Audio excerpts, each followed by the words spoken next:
Welcome back to another technical deep dive here in the debug zone. Today, we're tackling a big question and breaking it down with insights from other users. Hopefully this clears up some misconceptions and helps you get the answer you need.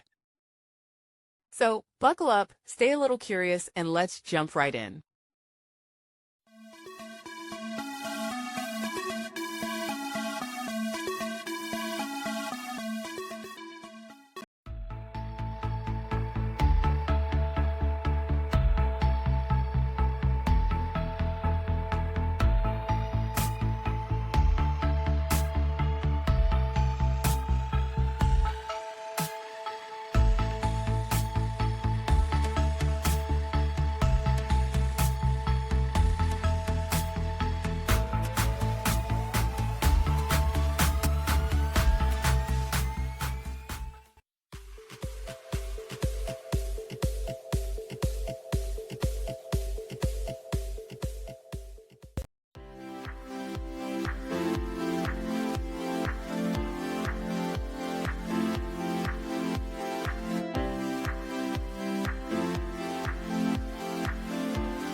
And that's a wrap.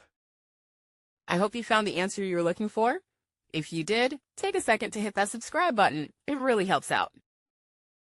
And let me know in the comments which solution worked best for you. See you next time in the debug zone.